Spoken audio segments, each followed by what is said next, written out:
घर में ये 4 लोगों का आना अत्यंत शुभ माना गया। इन 4 लोगों के चरण आपके घर के लिए अति शुभ माना गया। तो ध्यान से सुनिएगा, ये 4 लोग कौन हैं जिनके चरण घर में पड़ने से हमारे घर में सुख शांति आ जाता है। तो शास्त्र ने कहा इन 4 लोगों के चरण अगर आपके घर में पड़ जाए तो आपका घर वैकुंठ बन जाता है। सर्वप्रथम जामाता यानी दामाद, जमाई, जो भी आपके भाषा में बोलते हो वही आप मान लीजिए, सोच लीजिए, ठीक है। क्योंकि यहाँ पर मुझे बहुत से जगह से लोग सुन रहे हैं, बहुत से देश से लोग सुन रहे हैं। दामाद के चरण, ज्वाई के चरण, सबके भाषा में बोलो, मुझे बहुत 2-4 भाषा में तो पता है लेकिन बहुत सारे भाषा में नहीं पता, ठीक है। तो जामाता संस्कृत में बोलते हैं।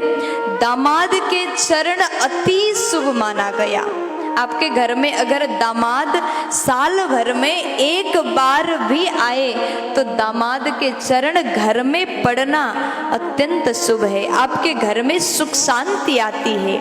इसलिए कभी दामाद का निंदा मत करो, जमाई का तिरस्कार मत करो, दामाद का सम्मान करो। लेकिन दामाद के बारे में उतना बोलने की जरूरत मुझे नहीं है, क्योंकि दामाद जी अगर घर में आते हैं तो उनके लिए अलग ही स्वागत किया जाता है, 56 भोग खिलाया जाता है, खूब सेवा किया जाता है। और पहले दामाद जी और दूसरे नंबर में ननंद। अब यहाँ हर भाभियों को सुनने की जरूरत है, क्योंकि ननंद ज्यादा घर में आए तो भाभियां पहले से मुंह बना लेती हैं, मुंह फुला लेती हैं। ननंद अगर घर में आए तो वो चरण, ननंद के चरण भी अति शुभ माना गया। वो घर भी वैकुंठ हो जाता है जिस घर में दामाद आते हैं, जिस घर में ननंद आती है। इसलिए सब भाभियां जितने मुझे सुन रहे हैं, आपके घर में भी आपकी ननंद आ जाए तो मुंह मत बनाना, जितना हो सके सेवा करना, जितना हो सके 56 भोग उनको खिलाना और कहना कि बार बार आया करो। क्योंकि ननंद अगर घर में बार बार आए, ननंद भी समझदार होती है, साल भर में 1 बार आती हैं, और किसी किसी के बहुत जल्दी हफ्ते भर में 3 बार आ जाते हैं, है ना। तो ननंद का सेवा करो, इनका चरण भी अति शुभ माना गया।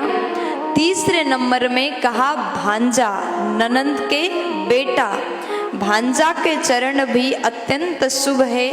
घर में अगर भांजा आए तो भगाना मत, उनसे रूठ करके बात मत करना। भांजा के चरण भी आपके घर के लिए शुभ है, उनको भी घर में आना चाहिए। और चौथे नंबर में गुरुजन, महापुरुष, संत महापुरुष। संत महापुरुष के चरण जिस घर में पड़ता है वो साक्षात वैकुंठ बन जाता है। और संतों के चरण जिस घर में हो जाए वो घर के भाग्य खुल जाता है, उस घर के लोग धन्य हो जाते हैं जिस घर में संत का चरण आ जाता है, चरण पड़ता है।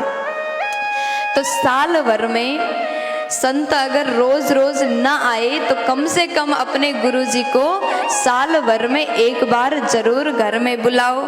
365 दिन में अगर 1 दिन भी आपके गुरुदेव कोई संत महापुरुष आपके घर में प्रवेश अगर 1 दिन भी करते हैं तो 365 दिन तक वो घर में मकर संक्रांति आ जाता है।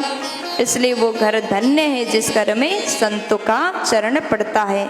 ऐसा वर्णन मैं अपने मन से नहीं, ब्रह्म पुराण में किया गया है। तो आप सभी को ये बात का ध्यान देना चाहिए। दामाद, ननंद, भांजा और गुरुजन, ये 4 लोगों के चरण हमेशा पूजनीय है। ऐसा चरण आपके घर में पड़े तो घर वैकुंठ बनता है, उस घर में सुख शांति की कमी नहीं होगी। प्यार से बोल दीजिए ना, राधे।